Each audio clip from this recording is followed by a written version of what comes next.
আচ্ছা, এই কোশ্চেনটা দেখানো হয় নাই। এটা রুয়েট ভর্তি পরীক্ষা আসছে, পটুয়াখালী বিজ্ঞান ও প্রযুক্তিতে আসছে। হ্যাঁ, এই কোশ্চেনটা হচ্ছে এক্সট্রা নেওয়া হয়েছে, এটা খাতায় লিখতে হবে প্রশ্নটা। আর আমি একটু সলভটা দেখাই দিই। দেখো, কোনো বিন্দুতে কার্যরত পি কিউ আর মানের তিনটি বল সাম্যাবস্থায় আছে।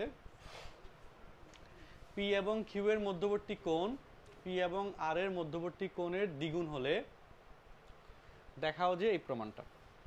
ওকে, এটা হচ্ছে পি বল, ধরো এটা হচ্ছে আর বল, মধ্যবর্তী কোণ আলফা, আর পি এবং কিউ এর মধ্যবর্তী কোণ 2 আলফা।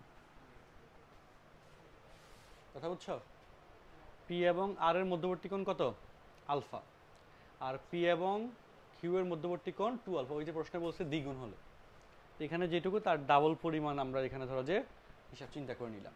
ওকে, কথা বুঝছো না বুঝো নাই? আচ্ছা, তাহলে এখানে আর যে কোণটা বাদ থাকে, এই যে কোণটা বাদ থাকে, এই কোণের মান 2 পাই 360 মাইনাস 3 আলফা, এরকম না? ওকে, তাহলে এটা প্রমাণ করতে বলছে। সো চলো, এটা ধরলাম ও বিন্দু।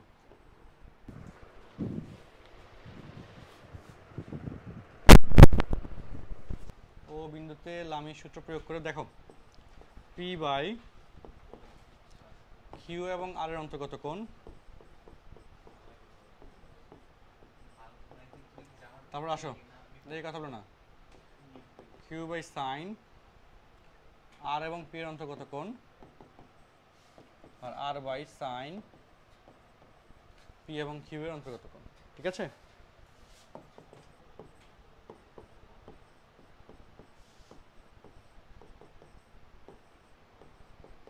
Q by sine alpha. Okay, এবার এরপরে ক্যালকুলেশনে আসি, যে প্রথম এবং কি দ্বিতীয় অনুপাত হতে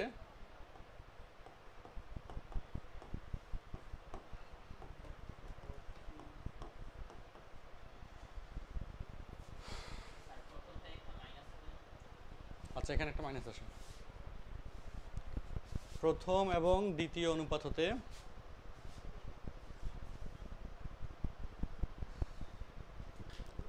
P by Q minus sine 3 alpha divide by sine alpha. তো সাইন 3 আলফা সূত্র হচ্ছে 3 sine alpha 4 sine cube alpha divide by sine alpha. তো সাইন আলফা দ্বারা যদি ভাগ করে দাও,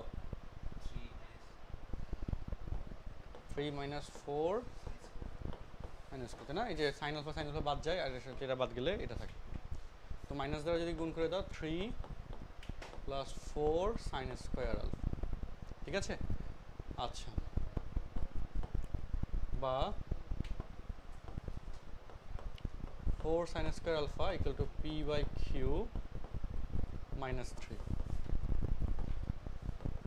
sign square alpha 4 Q P minus 3 Q একসাথে লিখে দিলাম। আচ্ছা, ওকে, তাহলে এটা হচ্ছে প্রথম ও দ্বিতীয় অনুপাত হতে এটা পাইলাম।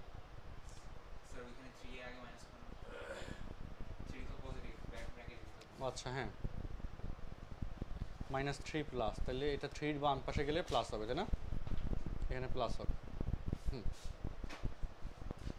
ওকে, দেখা হয়েছে, এটুকু বুঝছি, এটুকু দেখো।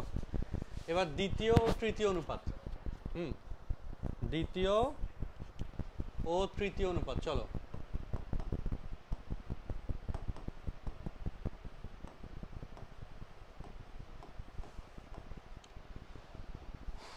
দ্বিতীয় ও তৃতীয় অনুপাত হতে Q by R equal to sine alpha divide by sine 2 alpha. Sine 2 alpha সূত্র 2 sine alpha cos alpha.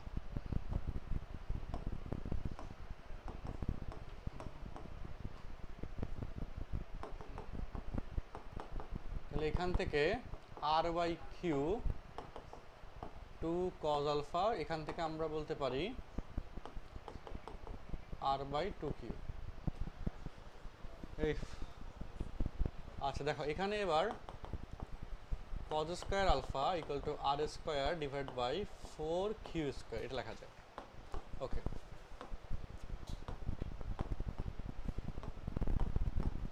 Equation number 1, equation number 2, এগুলোর ক্ষেত্রে ওই যে আমাদের যেহেতু প্রমাণে আর কিউ পি এগুলো দিয়ে দেওয়া, সো সাইন বা কস তো রাখা যাবে না, তাই না? তো সাইন এবং কজের ভ্যালু বের করে যদি sine square plus cos square যেহেতু আনতে পারছি, 1 যোগ 2 করলে 1, আর এখানে হচ্ছে পি প্লাস 3q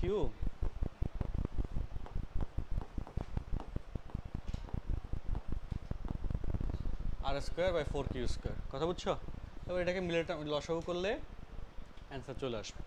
হ্যাঁ, লসাগু লাইনটা দেখো, শেষ। ঠিক আছে, উঠাও।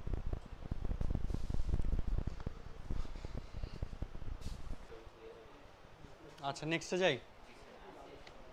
দেখো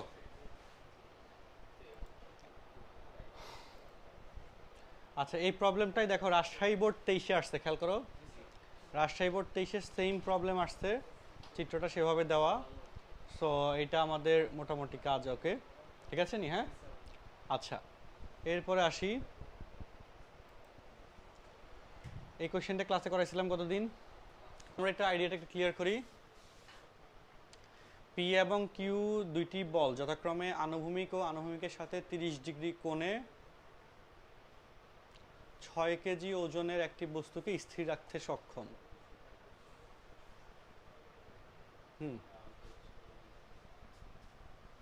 আচ্ছা দেখো, এটা হচ্ছে 6 কেজি ওজন একটা বস্তু। আচ্ছা, আনুভূমিকের সাথে 30 ডিগ্রি কোণে।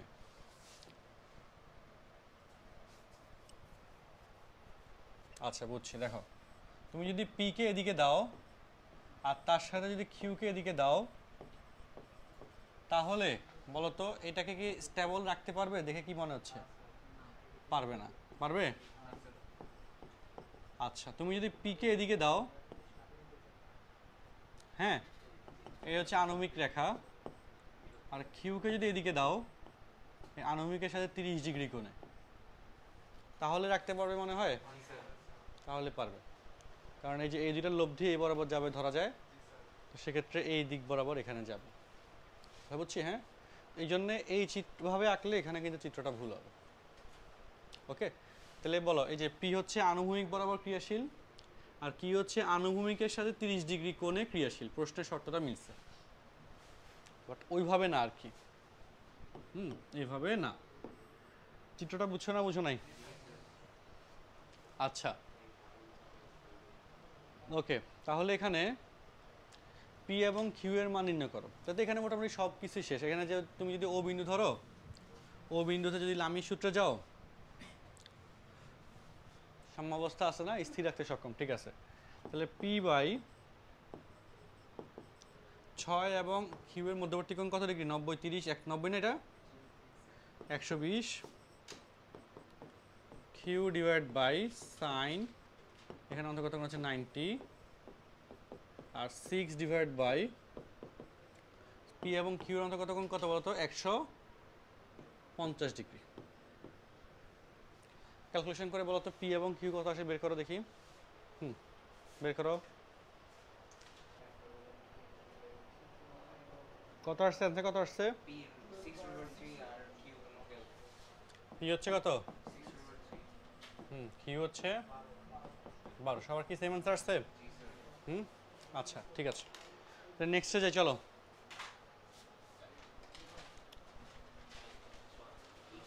এই দেখো, আচ্ছা ত্রিভুজ এবিসি এর লম্ব কেন্দ্র ও বিন্দু থেকে, আচ্ছা ওকে, এই কোয়েশ্চেনটারই সৃজনশীল ভার্সনটা দেখো। এই যে ঢাকা বোর্ড 2022-এ আসছে,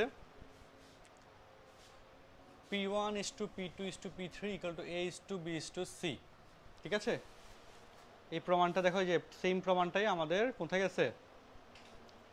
এই যে এখানে ওই যে প্রথমটা P is to Q is to R equal to A is to B is to C, তিনটা বল পি কিউ আর, এখানে বল দিছে কে কে এ বি সি আর পি কিউ আর, তাই না? আর এখানে বল দেওয়া হয়েছে P one P two P three. আমরা বোর্ডের প্রশ্নটা ফরম্যাটটা একটু ফলো করে করি, এটা হইলে আমাদের জন্য সে বেশি ভালো হবে। হ্যাঁ, তো আর এটা পারলে ওই যে সাইনেরটা অটো চলে আসবে।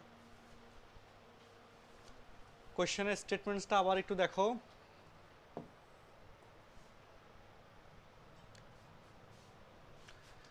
P1 P2 P3 যথাক্রমে এই বরাবর ক্রিয়া করে, এই বরাবর ক্রিয়া করে, অর্থাৎ এই যে ও হচ্ছে লম্ববিন্দু, P1 ক্রিয়া করতেছে ও এফ বরাবর, P2 করতেছে ও ই বরাবর এবং P3 করতেছে ও ডি বরাবর। এখানে বুঝো ব্যাপারটা, বুঝার সবচেয়ে এখানে ইম্পর্টেন্ট ইনফরমেশন যেটা, যে এই যে লম্বটা ক্রিয়েট হচ্ছে, খেয়াল করো, এবং সাম্যাবস্থা সৃষ্টি করছে। এই জায়গায় আমরা যেটা করতে পারবো যে ও বিন্দুতে, বলো, হ্যাঁ P1 হচ্ছে, আচ্ছা P1 তো ওডি বরাবর, তাই না? আচ্ছা দাঁড়াও, কোনো একটা জায়গায় কারেকশন করলে হয়ে যাবে। এ বির সাথে ডি, বিসির সাথে ই।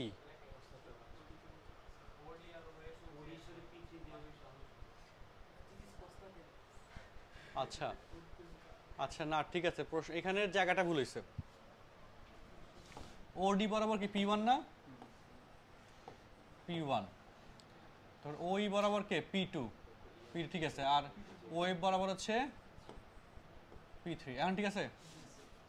হ্যাঁ, চিত্র এখানে এরা হয়তো টাইপ করতে গিয়ে ভুল করছে। আচ্ছা যাই হোক, দেখো ও বিন্দুতে লামির সূত্রতে এখানে একটা জায়গায় বেসিকটা শুধু বুঝতে হবে, যেহেতু সাম্যাবস্থা সৃষ্টি করছে সো লামি দেওয়া যাবে। তো P1 ডিভাইড বাই সাইন, বুঝো ব্যাপারটা, P2 এবং P3 এর অন্তর্গত কোণ, তাই না? আচ্ছা, equal to P2 divide by sine P3 এবং P1 এর অন্তর্গত কোণ, আর P3 divide by sign P1 এবং P2 এর অন্তর্গত কোণ। এখন দেখো এই কোণের হিসাবটা ধরতে পারতে হবে, যে কোণের হিসাবটা চেঞ্জ হচ্ছে কিভাবে এখানে। আচ্ছা, P2 এবং P3 এর অন্তর্গত কোণ, সবাই একটু নজর দাও, P2 এবং P3 এর অন্তর্গত কোণ এটা না? একটু মনোযোগ দিয়ে দেখো, এই যে এইটা, এটা কি একটা চতুর্ভুজ না? চতুর্ভুজের এখানে দুইটা কোণের সমষ্টি কি 90 90 180, তাহলে বাকি দুইটা কোণের সমষ্টি কত হবে? 180 হবে। এই হইল এখানকার মূল বেসিক। তার মানে P2 এবং P3 এর অন্তর্গত কোণ যেটা এখানে আছে সেটা হচ্ছে 180 মাইনাস এ, তাই না? কারণ কি, চতুর্ভুজের এখানে এই কোণ 90, এই কোণ 90, তাহলে বাকি দুইটা কোণের সমষ্টি কত হবে? 180 হবে। তাহলে এই কোণ হবে কি 180 মাইনাস এ। ওকে, এই হলো এখানকার প্যাচ। তাহলে অঙ্ক শেষ। Sine 180 minus A, P2 divide by P3 এবং P1 এর অন্তর্গত কোণ 180 মাইনাস বি, তাই না? আর P3 P1 এবং P2 এর অন্তর্গত কোণ 180 মাইনাস সি। তাহলে sign A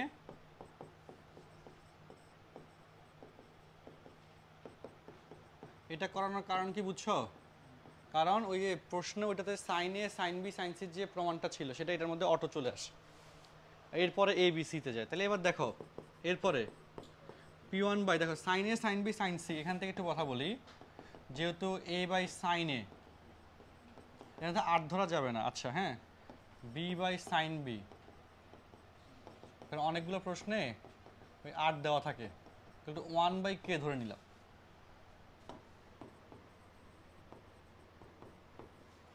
sign A equal to A K, A into K, sine B মানে বি ইন্টু কে, আর সাইন সি মানে সি ইন্টু কে। তো কে কে কে বাদ গেলে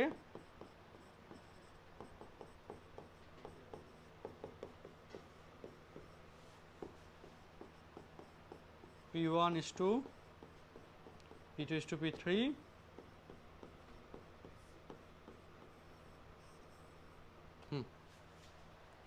ওকে তোমরা কি বুঝছো প্রমাণটা? আচ্ছা, অন্তকেন্দ্র দিয়ে যে প্রশ্নটা, এই ভার্সনেরও দেখো সৃজনশীল স্ট্রাকচার কীরকম। এই যে বরিশাল বোর্ড 23-এ আসছে। এই প্রশ্নটাই সেম প্রশ্ন, cos a/2 is to cos b/2 is to cos c/2। আর লাস্টে যে প্রমাণটা দিছে দেখো, এখান থেকে এখানে আনার, হ্যাঁ এটা হচ্ছে a নাম্বার প্রশ্ন, এটা হচ্ছে b নাম্বার প্রশ্ন। এখান থেকে এখানে যাওয়ার যে প্রসেস সেটা আগে তোমাদেরকে এখান থেকে আমি দেখাই দিই, তারপরে এর পরের পার্টে এটাতে আসবো কিভাবে সেটা কনসেপ্ট ধরে দেখাই দিব, ঠিক আছে? হ্যাঁ আচ্ছা, এখান থেকে এখানে যাব কিভাবে বলো? যেহেতু স্কোয়ার আছে, P square Q square R square equal to cos square a/2 cos square b/2 is to, আচ্ছা এখন cos স্কোয়ার থাকলে আমরা কি করি, সূত্র মিলানোর জন্য সামনে 2 দিয়ে দিই না? দেখো খুব সহজ কাহিনী, cos 2 cos স্কোয়ারে 1 plus cos 2a 1 plus cos b 1 plus cos c। আচ্ছা এরপরে cos এর সূত্রটা লিখে দাও। cos এর সূত্র কি, b square plus c square minus a square divide by 2bc। cos b এর সূত্র বাই 2ac, cos c এর সূত্র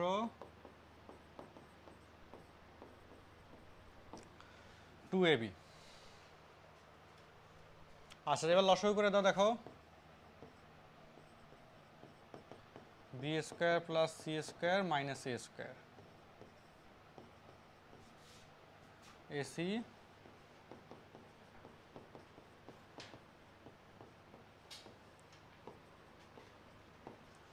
two ab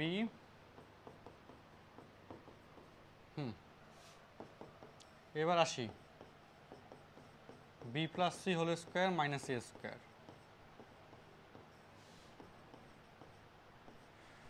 c plus a whole square minus b square. ক্যালকুলেশনের কৌশল বুঝছো কি না? a plus b whole square minus c square. এখন a স্কোয়ার মাইনাস b স্কোয়ারের সূত্র আমরা করব, হ্যাঁ সূত্র করলে এখানে কি হবে দেখো, b plus c plus a into b plus c minus a, সেটা হচ্ছে প্রথমটার প্রমাণ। আর সাথে যে a আসছে গুণ আকারে, আচ্ছা দেখো 2 2 2 সেগুলো সব কাটাকাটি চলে যাচ্ছে।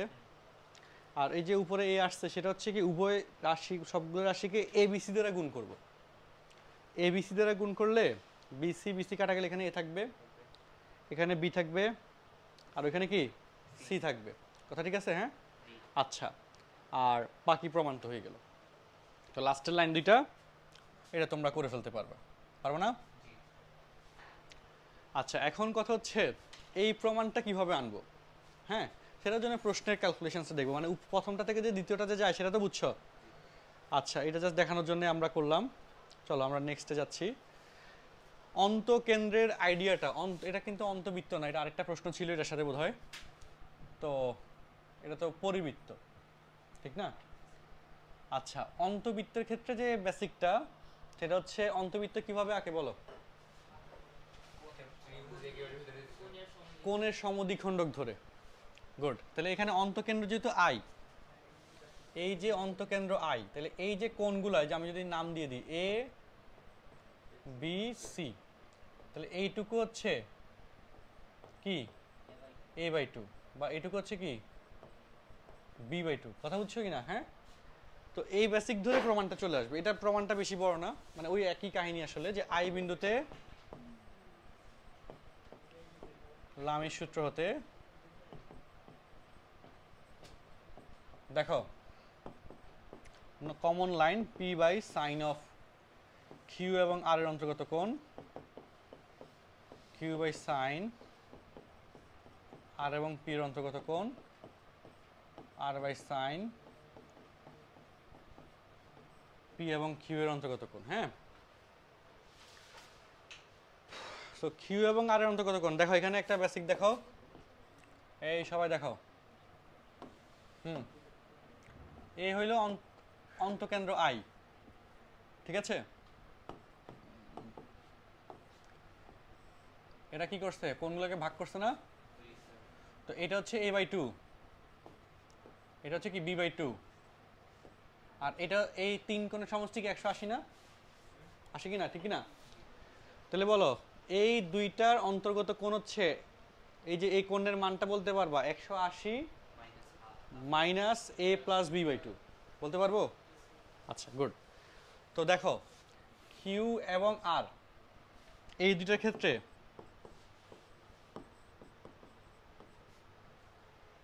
হ্যাঁ 180 minus a plus B divide by 2,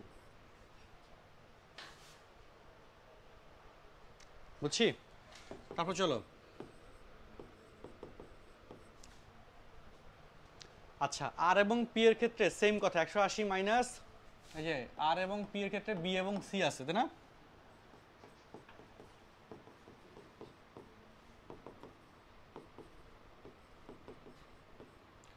আচ্ছা আর পি এবং কিউ এর ক্ষেত্রে কি আছে, এ এবং সি।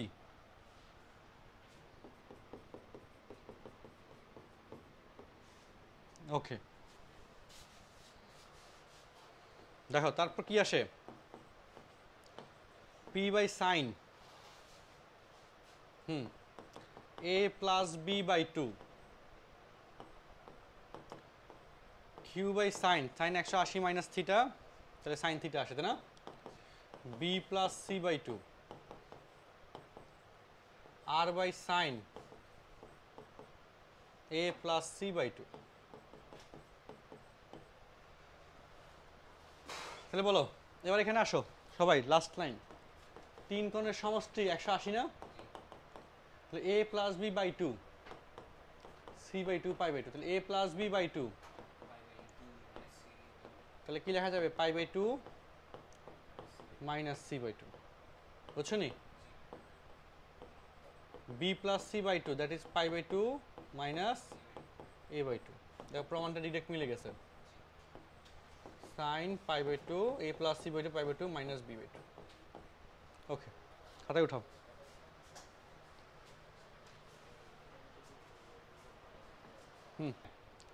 এবিসিটা তো আমরা নিজে থেকে ধরলাম না,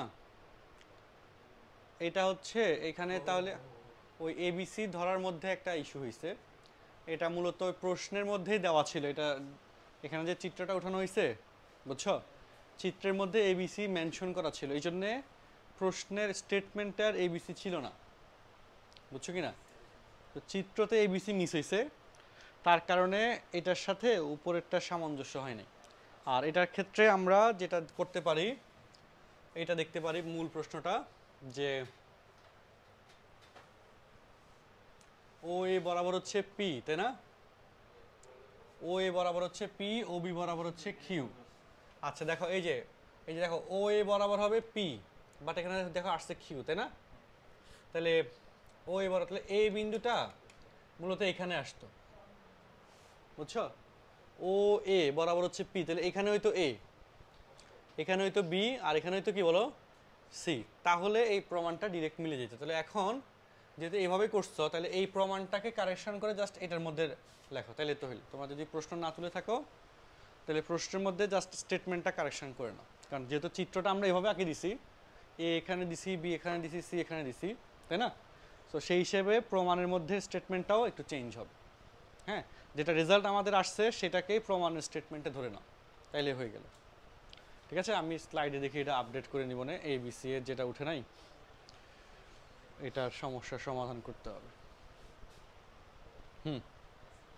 দেখো তোলা শেষ করো, দাঁড়াও। আচ্ছা দেখো এই যে কোয়েশ্চেনটা, এই যে কজের প্রশ্ন, দেখো সিলেট বোর্ড 22-এও আসছে, সেম টু সেম প্রশ্ন, খেয়াল করছো কিনা? P1 P2 P3 সমান cos A/2, তাই না? এটা করেছিলাম না আজকে, আর এর আগেরটা সেটা হচ্ছে সেম নিয়মের। আচ্ছা ওগুলো বোর্ডে এইভাবে আসছে অলরেডি। পরিকেন্দ্র বলছিনি, এই যে পরিকেন্দ্র, অনেকক্ষণ ধরে এটার জন্য ওয়েট করতেছিলাম। পরিকেন্দ্রের প্যাটার্নের প্রশ্ন হচ্ছে এটা, যেটা বোর্ডে আসছে সিলেট বোর্ড 23-এ। দেখো সবগুলোই কিন্তু বোর্ডে কিভাবে আসছে সেটা অলরেডি আমি ইনক্লুড করে দিছি। সো পরিকেন্দ্রের স্টেটমেন্টসে কিভাবে স্টেটমেন্টসটা আসবে বলো? বেসিক ভার্সন তো সেম, যে ও বিন্দুতে যদি লামির সূত্র প্রয়োগ করি, তাই না? কি করব দেখো, মানে কনভার্সনগুলো একসাথে দেখে নিতে পারলে সুবিধা। একটু বড় হবে, আমি উপর থেকে লিখি যে ও বিন্দুতে, চিত্রটা কিন্তু আঁকবা প্রশ্ন সহ, বোর্ডের স্ট্যান্ডার্ড প্রশ্ন হুবহু কোশ্চেন তুলতে হবে। হ্যাঁ, এটা আজকে ক্লাসে শেষ করে দিচ্ছি, এটা করলে শেষ হবে এটা। আর আমার মনে হয় কিছু নাইও, হ্যাঁ শেষ, এটাই লাস্ট অঙ্ক আজকে ক্লাসের। ও বিন্দুতে লামির সূত্র প্রয়োগ করে, বুঝছো, এক রকমের সবগুলা প্রশ্ন একসাথে রাখা। তাহলে পরিকেন্দ্র আসুক অথবা এই যে পরিকেন্দ্র আসুক, অথবা লম্ব কেন্দ্র, অথবা অন্তকেন্দ্র, তিনটা ভেরিয়েন্ট এখানে আছে। তিনটার জন্যই শর্ত আমাদের লাগবে, তাই না? জানা থাকা লাগবে। দেখো সেম কথা, পি বাই সাইন কিউ এবং আর এর অন্তর্গত কোণ, কিউ বাই সাইন আর এবং পি এর অন্তর্গত কোণ, আর বাই সাইন পি এবং কিউ এর অন্তর্গত কোণ। এবার বুঝতে বেসিকটা, শোনো সবাই, বলো বৃত্তের কেন্দ্রস্থ কোণ, বৃত্তস্থ কোণে কি দ্বিগুণ। এখানে কি এবিসি দেয় না, জানা চিত্রগুলা? আচ্ছা আমি আগেরটাতে একটু ধার নিই। হ্যাঁ না, চিত্র চিত্র তো ওরা যারা ডিজাইন, আমি বলি এই যে চিত্রের যে কাজগুলা, এগুলা তো আঁকার কাজ হচ্ছে টেস্ট পেপার ধরে অফিসের স্টাফরা ওরা হচ্ছে এগুলো আঁকে কাজগুলো, বুঝো না? টাইপের কাজগুলো তো আমি করি না, আমি হচ্ছে ওদেরকে অর্গানাইজ করে দিই যে এটার পরে এটা, এটার পরে এটা, এভাবে টাইপ অনুযায়ী সাজাইতে। হ্যাঁ, আমাদের এই এই এই জায়গাগুলো, এটা এই কাজের যে প্রসেসটা, প্রথম ভার্সনে টেস্ট পেপার থেকে আগে র কোশ্চেনগুলো টাইপ হয়। হ্যাঁ, র কোশ্চেন টাইপ হওয়ার পরে সেকেন্ড কাজটা আমার থাকে, টাইপের কাজটা অফিসে যারা কাজ করে, টাইপরাইটার বা ফ্রিল্যান্সার অনেকে টাইপের কাজগুলো করে।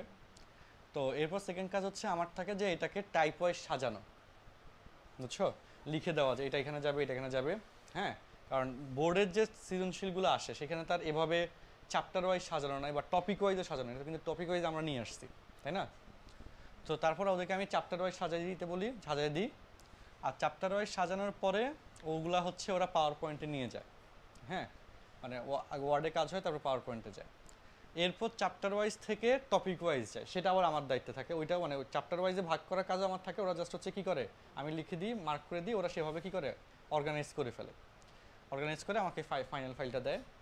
তারপর ওই ফাইলকে আবার আমার বসে কাজ করা লাগে কোন ভার্সনে, যে প্রতিটা chapter wise concept topic wise নেওয়া। তো টপিক ওয়াইজ দেখা গেলো এই টপিকের এই কোশ্চেনের সাথে এই এত নম্বর বোর্ডের এই সৃজনশীলটা মিলছে, সো এবার এটা ম্যাচ করা। তো এই ম্যাচ করতে কিন্তু আরও অনেক সময় যায়, কথা বুঝছো? তো এই ম্যাচ করার সময় কিন্তু আর আমার উদ্দীপক পড়া হয় না, মানে চিত্রের মধ্যে কোনো ভুল আছে কিনা, কোনো কারেকশন আছে কিনা, হ্যাঁ এই জিনিসটা কিন্তু মানে করার সুযোগ পাই না আসলে। এর আগে কি যেটা করা হয় যে যখন ওরা টাইপ করে তখন কারেকশন চেক করা, এটা ওদের দায়িত্ব থাকে, একজন টাইপ করে আরেকজন কারেকশন চেক করে। অ্যান্ড কারেকশন চেক করার সময় ম্যাথের জিনিস আসলে এরকম যে কিছু জিনিস মিস হয়ে যায়, বুঝে না, মাথায় ধরে না, এরকম থাকে, তখন আবার পড়াইতে গিয়ে আমার এটা কারেকশন হয়। তো পরের স্লাইডে এইটা তো তোমরা প্রথমবার এই সিস্টেমে পাচ্ছ বলে এরকমই কিছু অসামঞ্জস্য দেখতেছে না, ABCD নাই। পরের ব্যাচে যারা করবে বা পরে তোমাদের ব্যাচেরই যে ব্যাচগুলোতে পরে এই চ্যাপ্টারটা পড়াবো তারা কিন্তু আর এই সমস্যাগুলো পাবে না, কারণ এগুলো আবার আজকে আমি বসে এই যে ABCDর যে সমস্যাটা হয়ে দেখলাম সেটা আজকে আবার কারেকশন হয়ে যাবে।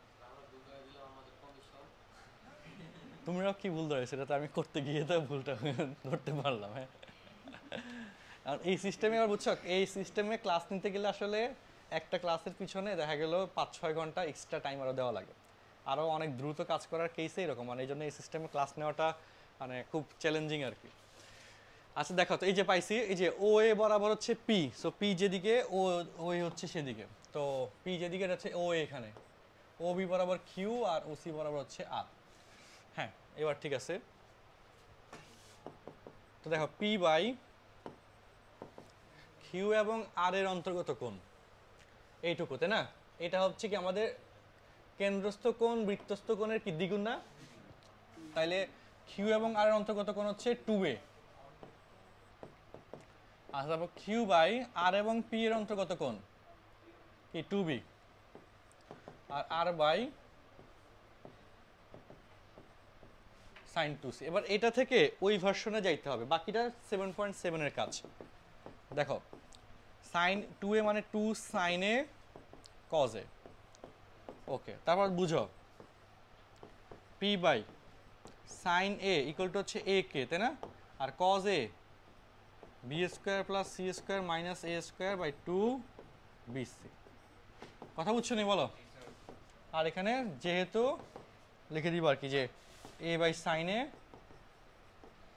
ইকুয়াল টু, মানে যেহেতু না ধরি b বাই sin b, ওই বাকিটা তো আমি একটু আগে দেখাইছিলাম, তাই না? ইকুয়াল টু হচ্ছে 1 বাই k, এটা ধরে নিলাম। তাহলে sin a equal two a কে, তাহলে এইভাবে ক্যালকুলেশন করে এবার এটাকে লসাগু করে ক্যালকুলেশন করলে ওই পার্টে চলে যাবে। আচ্ছা বুঝছো, মূল কাজটা কিন্তু এখানেই। হ্যাঁ, এবার এখানে এ বিসি দ্বারা গুণ করলে বিসি কাটা যাবে এ স্কোয়ার হবে, তাহলে এ স্কোয়ার ইন্টু এ রাশি আছে, সেটাই কিন্তু আসছে।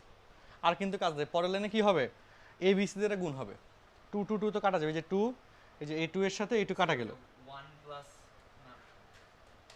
আচ্ছা ওই 1 তো হচ্ছে ওই cos 2 এ থাকলে, হ্যাঁ এখানে এ বিসি দ্বারা গুণ করবা, তাহলে বিসি কাটা যাবে, এ থাকবে এ স্কোয়ার ইন্টু এ রাশিটা, সেটা দেখো প্রথমটাতে চলে গেছে, আর বাকি দুইটার ক্ষেত্রে প্যারালালি চলে আসবে। বলো বুঝতে পারছো নাকি পারো নাই? করে দিতে হবে কিনা পুরোটা? আচ্ছা তাইলে আমাদের এটা তোলা শেষ করো, এইটুকু বাকিটা শেষ করবো।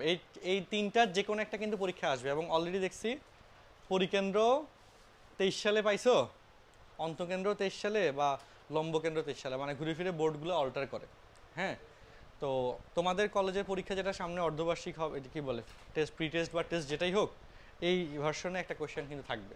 আরেকটা বড় ব্যাপার হচ্ছে 8.2-তে এই যে প্রমাণগুলো শিখতেছো, এই ক্যালকুলেশনই 8.3-তে আবার আছে একই উদ্দীপকে, কিন্তু সেখানে হচ্ছে সমান্তরাল বল উপপাদ্য দিয়ে, মানে আরেকটা কনসেপ্ট দিয়ে তখন ক্যালকুলেশন করা লাগে, তখন সেটা বলে দেয় যে এই সিস্টেমে করতে হবে। কিন্তু এই যে লজিকটা যেটা বললাম, ক্যালকুলেশন লজিক, সেটাও আসছে। হ্যাঁ, শুধু স্টার্টিংয়ের প্রথম লাইনটা ভিন্ন, বাকি ক্যালকুলেশনগুলো সব আসছে। তো এই লিঙ্ক আপটা না ধরতে পারলে আসলে ওই স্টুডেন্টসরা সব মানে দ্বিধাদ্বন্দ্বে পড়ে যায় যে কোন অধ্যায়ের অঙ্কের, 8.2 এর নাকি 8.3 এর, বুঝছো? আচ্ছা তাইলে আমাদের এইটুকু শেষ। 8.2 কিন্তু শেষ হয়নি, 8.2 এর জন্য আরও 2টা ক্লাস নেওয়া লাগবে, স্লাইডে কন্টেন্ট অনেকগুলো আছে আরও। এটা জাস্ট লেকচার 1 and 2 গেল, আরও 2টা ক্লাস নিলে 8.2 শেষ হবে। আর 8.3 আবার ছোট, ওইখানে আবার এখানে 4টা লাগবে না, 8.3-তে এখানে হয়তো 2টা বা 3টা ক্লাসে শেষ হয়ে যাবে 8.3টা। ঠিক আছে, হ্যাঁ ছুটি।